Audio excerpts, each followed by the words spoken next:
নিত্য যানজটে নাকাল আরামবাগ শহর। আর এই যানজটের জেরে একদিকে যেমন দুর্ঘটনা লেগে রয়েছে, অপরদিকে শহরের স্বাভাবিক জীবনযাত্রা বিপর্যস্ত হচ্ছে। বর্তমানে নিত্য যানজট আরামবাগের সঙ্গী হয়ে গেছে, কিন্তু যানজট পরিষ্কার করতে পুলিশ সচেষ্ট হলেও নিটফলে জিরো। যানজট মুক্ত করতে পুরোপুরি ব্যর্থ তারা। উল্লেখ্য যে আরামবাগ শহর দক্ষিণবঙ্গের একটি গুরুত্বপূর্ণ শহর। এই শহরের মধ্যে দিয়ে 7-8টি জেলার প্রায় 4 শতাধিক যাত্রীবাহী বাস চলাচল করে। এর পাশাপাশি হাজার হাজার বালির লরি সহ অন্যান্য ভারী যান চলাচল করে। এর পাশাপাশি শহরের বাইরে ভিতরে অজস্র টোটো অটো রিক্সা চলাচল করে। আর এতেই ব্যাপক যানজটের সৃষ্টি হয়। যানজট নিয়েই রাজনৈতিক নেতারাও একমত। দরজা ছেড়ে চাইছেন যানজট মুক্ত করে শহরের জীবনযাত্রা যেন স্বাভাবিক হয়। সকলের অভিমত, এই যানজটের হাত থেকে মুক্তি পেতে প্রয়োজন আরামবাগ শহরের বাইপাস রোড। তাহলেই হাজার হাজার লরিকে পাস করিয়ে দেওয়া হবে বলেই যানজট মুক্ত হবে। সেক্ষেত্রেই তৃণমূল, বিজেপি, সিপিএম কিংবা ব্যবসায়ী মহল সকলেই একযোগে বলেছেন বাইপাস করলে এই যানজটের থেকে মুক্তি পাওয়া সম্ভব, অথবা শহরের মধ্যে ফ্লাইওভার হলেও এই সমস্যার সমাধান হবে। সকলেই চাইছেন সরকার এই দিকটা ভেবে দেখুক, কারণ পার্শ্ববর্তী পশ্চিম মেদিনীপুর জেলার রামজীবনপুর পুরসভা এলাকাতেও বাইপাস রোড রয়েছে। আবার তারকেশ্বরেও এই সুবিধা রয়েছে, বর্ধমানেও রয়েছে, অথচ আরামবাগ দক্ষিণবঙ্গের প্রাণকেন্দ্র, কিন্তু সেখানে নেই। তাই অবিলম্বে বাইপাস তৈরির দাবি তুলেছেন এলাকার অসংখ্য মানুষ। তবে আদৌ কি আরামবাগ পাবে বাইপাস রাস্তার সুবিধা? এমনই প্রশ্ন ঘুরছে গোটা এলাকা জুড়ে। এ বিষয়ে আরও কি জানা যাচ্ছে, বিস্তারিত দেখুন 24 আওয়ার্স আরামবাগের রিপোর্ট।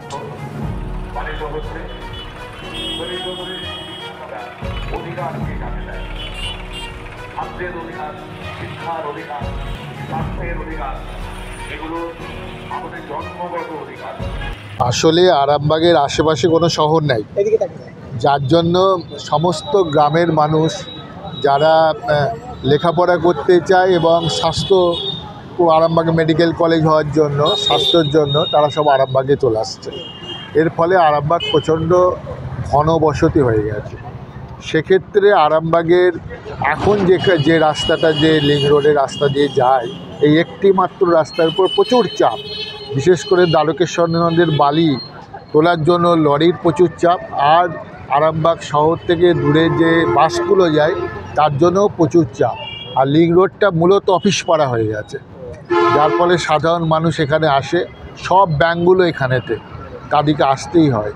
এই জন্য আরামবাগের একটা বাইপাস করা অতীব জরুরি, এবং সেটা হওয়া ভালো জয়রামপুর থেকে বর্ধমান রোড পর্যন্ত। ওইখানে যেখানে ঠিকবে, সেটা 22 মাইলে হতে পারে, যেখানে ওখান দিয়ে যদি রাস্তাটা বার করে দেওয়া যায় তাহলে আরামবাগ শহরটা অনেকটাই ফাঁকা হয়ে যায়। আর একটা হচ্ছে দ্বিতীয় সেতু তো করা দরকারই, কারণ 62 সালের সেতু যে কোনো সময় ভেঙে যেতে পারে, পুরো বিচ্ছিন্ন হয়ে যাবে। মানে মেদিনীপুর, বাঁকুড়া, পুরুলিয়া সমস্ত জেলাগুলোর সঙ্গে হুগলি জেলা ওই একটা সেতুর উপর দাঁড়িয়ে আছে। আমার বাড়ি আরামবাগ, আমার নাম পার্থপ্রতিম সরকার। আমার এখানে ব্যবসা আছে, রাইস মিল আছে। তা আরামবাগে যানজটটা কন্টিনিউ লেগে আছে। সকাল থেকেই, ভোর থেকে আমরা দেখছি যানজট, যেটা আগে থাকেনি। এখন আরামবাগ কানেক্টিং করে বর্ধমান গাড়ি যাচ্ছে, তার সঙ্গে গাড়ি যাচ্ছে মেদিনীপুরে, গাড়ি যাচ্ছে, এবং বাঁকুড়া, পুরুলিয়া এই সব সাইডের যে গাড়িগুলো যাচ্ছে সব আরামবাগের ওপর দিয়েই যাচ্ছে। এর আর কোনো কানেক্টিং রাস্তা নেই। এবং যে পুলিশ প্রশাসন এসে আমাদেরকে সবসময় গাড়ি যারা রাখছে তাদের ওপর একটা মানে প্রশাসনিক জরিমানা করে দিচ্ছেন, কিন্তু কিছু করাও যাচ্ছে না, সবসময় রাখতেও পারছি না আমরা। তা এই ব্যাপারটা যেন প্রশাসনিক দিক থেকে দেখা হয়, বা আরামবাগ বাইপাস করলে আমার মনে হয় খুবই ভালো হবে। এবং একটা ওভারব্রিজ দরকার। আরামবাগ আশেপাশে যে ধরুন তারকেশ্বর, চাঁপাডাঙ্গা ওভারব্রিজ হয়ে গেছে, আরামবাগ বাইপাস শুরু হয়ে গেছে। আরামবাগে এটা অবশ্যই বাইপাসের প্রয়োজন। এটা আমার মনে হয় পারুল থেকে পল্লীশ্রী পর্যন্ত করে দিলে অনেক যানজট এবং অ্যাক্সিডেন্ট কমানো যাবে। এটা আমি প্রশাসনের কাছে বা উপর আধিকারিকের কাছে এটা আবেদন জানাচ্ছি। বাইপাস হলে তো নিঃসন্দেহে ভালো, আরামবাগের দুর্ভোগ কাটবে এবং এত অ্যাক্সিডেন্টও হবে না। দেখা গেছে আরামবাগের উপর দিয়ে প্রায় 7 থেকে 8টি জেলার বাস বা যানবাহন যায়, এতে তো আরামবাগের চাপ আছে। চাপ তো আছেই, কিন্তু জায়গা যদি সঠিকভাবে পাওয়া যায় তাহলে সেটা করা যাবে।